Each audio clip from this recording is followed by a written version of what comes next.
Bruce, your camps and preseasons have set you up for strong starts to seasons in your time here. Curious why you think that is and how you feel like you've accomplished that to this point in camp. Well, I mean, we have good players, right? That's been the common denominator every year, and it's no different this year, so I think that's the biggest reason. Listen, I think every coach might have a different idea how he wants to run camp. Ours is fundamentals first with everybody, every player in the organization. We try to hit on all those, Ashley, for the first 3 or 4 days, whatever it is, just to make sure guys have been away for 4 months or whatever it is, that, hey, this is how we're playing, just a reminder. And then slowly build it up from there. Try to get your group together towards the end of camp. Get excited about this part now, so they're excited going into the year. I think it depends where you are. Some places, if you're a new coach with new systems, you may want to get your group together quicker. I've always felt it's good for the whole group to be part of it. So that's just the way I've kind of run it over the years. Other than that, I don't know.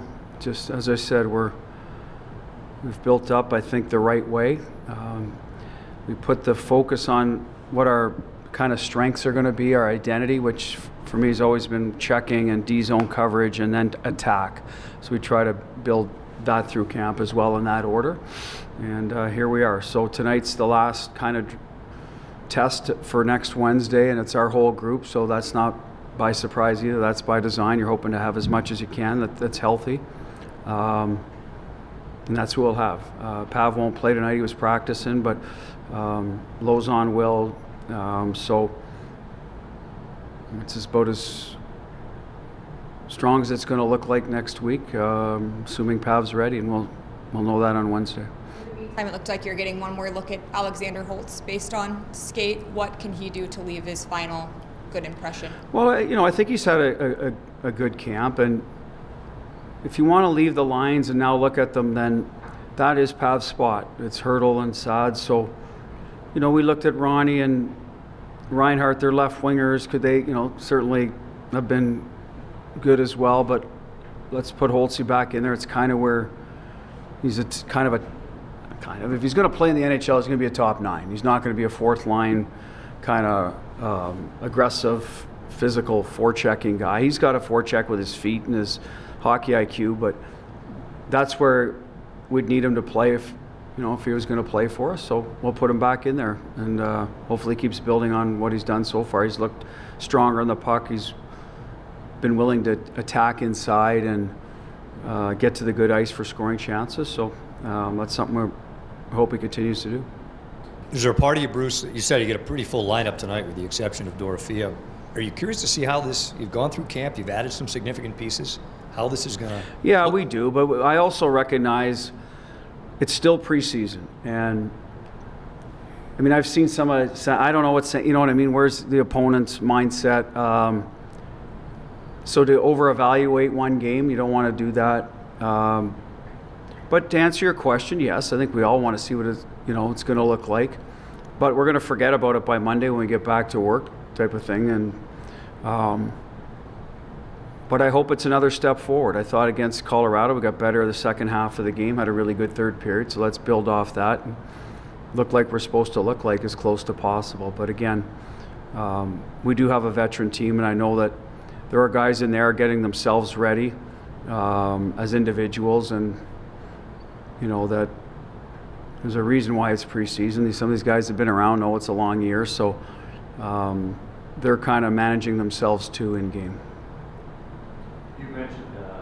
You mentioned your starts here have been great. First 20, 30 games, the numbers are terrific.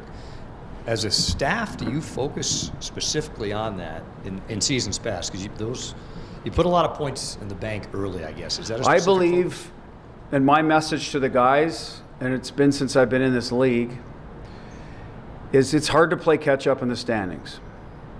So let's be ready to go and understand the value of 2 points in October, because there are times in the year you're going to run into adversity. And if you have yourself a little bit of a cushion, then the outside noise, there can be, all of a sudden conversations leaking in of, oh, geez, and if you take care of business early on, you're ready to go. I think it's easier to manage those ups and downs of a long regular season. That's just my belief. I know there's a stat out there, that the Thanksgiving stat about teams that make the playoffs.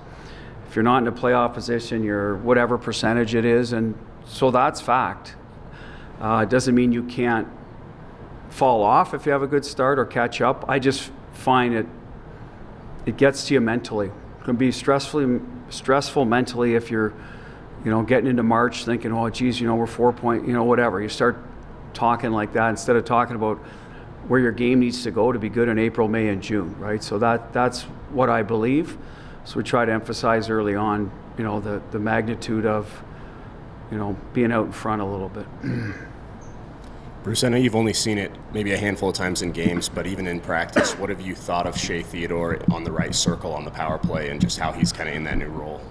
Well, Pav is very good there, and Theo we moved him there a few years ago. Remember in Philadelphia he scored, and we put Jack up top when our power play I didn't think was functioning at the level it could have, so you're trying different things.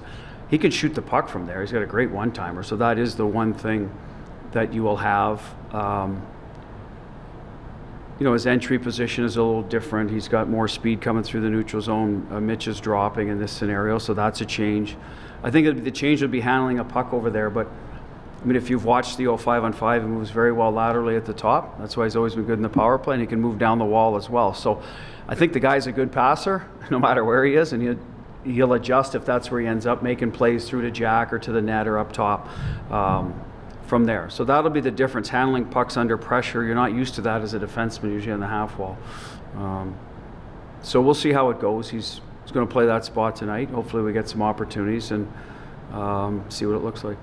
At 5-on-5, you use Pavel on the left and right, much more on the right towards the end of the year. Are you feel more comfortable with him over there, or still flexible? Well, it became sticks, I think, right? Stoney's a righty. You're talking last year, right? Yeah. So we had Holtz in as a righty, Kolasar, but when Stoney's out, who was our other? Why am I drawing a blank? Who's our other right winger? Was probably because it had to be someone to the shot left, right? Riley Smith has played that side. I think it came out of necessity when he came up. I do remember he played with Smitty and Carly, and I wanted to get Smitty back on the left, so he went on the right, and we liked it. I think the European guys are used to it too a lot more. I think they grow up playing their offsides maybe more than we do here. Some guys can handle it if they have. I think it's can you catch a pass in your backhand and get it, get the puck somewhere in the neutral zone where you're not exposing it all the time. Some guys have an easier job of that than not. Pav's always been able to do that. There's always the one-timer aspect of it in the O-zone. But I think Pav finds a way to get a shot off. He could play center. I bet he'd get a shot off. That's just what he likes to do. He seems to have good strength coming on those inside cuts, so he's a backhand going into the middle of the ice, and now he's in a better shooting position. He seems to be able to handle traffic that way. He's got a good sense of where he is, and because when you're doing that and you get into the middle and you're offside, you're exposing yourself to big hits a little more than the other side where you can protect the puck, and he's been able to handle that. So it's as much about that as he's been able to do it, plain and simple, and we haven't had I don't know if we've had 4 right shots. I might be wrong on that, but I don't remember us. I have to go back. Amadio was a righty. Stoney, Amadio. Phil was a righty, so there was a time we did have 4 righties, and then, well, Phil never got hurt, so it wouldn't have been him. Someone obviously got hurt. It was probably Mark Stone, and someone had to go over there. I probably tried a few guys. I probably tried Paul Cotter along the way, and Pav just was able to do it. Well, based on skate, it looks like you're probably going to get into your first preseason game. So just wanted to know how you're feeling and how camp's gone for you as you've been dealing with something that's been nagging you a bit. Yeah.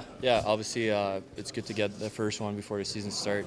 I'm happy to have a chance to play with my partner tonight, Corsi, and get some chemistry going. Obviously, it's kind of a rocky camp for me. I had a little setback, but I feel great now, and I'm looking forward to play tonight. Even though it's preseason, it's been a while just since you've played in general in games Yeah. at game speed at all. Whether you're talking about tonight or whether you're talking about next week, what is your approach when you haven't played in a while, just throwing yourself in there? Yeah, well, I just try to keep it simple, and I know what kind of player I am. I'm just going to try to bring my physicality and break out of pucks quick and having an option every single time I do touch a puck. And I'm just trying to play good defensively and help the team create some chemistry before we're heading into the first game of the season here. You mentioned the physicality part of it. When you haven't played in a while, is that something that you want to throw yourself right into to kind of get back into the feel of the game, or is it something that you kind of have to feel out and get your legs under you before you start doing that? Yeah, we'll see. Obviously, I think the physicality part of my game just comes natural to me, so I'm sure I'm not even going to think about it, and I'm going to play physical. So we'll see how it goes, but I'm really looking forward for that first couple of skates here. What stands out to you about the team? I know that you haven't been able to skate with them fully for the whole camp, but just from what you've picked up on around these guys. Well, those guys, there's so much talent in this room. Obviously, they want together too, so the chemistry is there, and they have a really. It's really cool to be around those guys. And obviously, the second I got here, I felt welcome. And, it's been awesome. Actually, be living in Vegas too. The weather's amazing. My wife loves it too. So the whole experience has been great so far. What do you know about Peyton Korzak? Sorry? What do you know about Peyton Korzak? Oh, I know he's a great skater, young guy that proved that last year that he can play in the league. I'm really excited to have this chance to play with him. We talked a lot too. I think he's a physical guy too, with his big body, like to throw hits. So we're gonna try to be hard to play against every night, and I'm sure we're gonna build some chemistry tonight. Are you a big talker? What's the communication process like for you when you have a new defense partner? Yeah, I do talk a lot, especially between shifts on the bench, and trying to ask him what he saw out there. And obviously, I think it's got to be important for me tonight. Obviously, I haven't played since December 31st, so just to talk out there and I feel comfortable.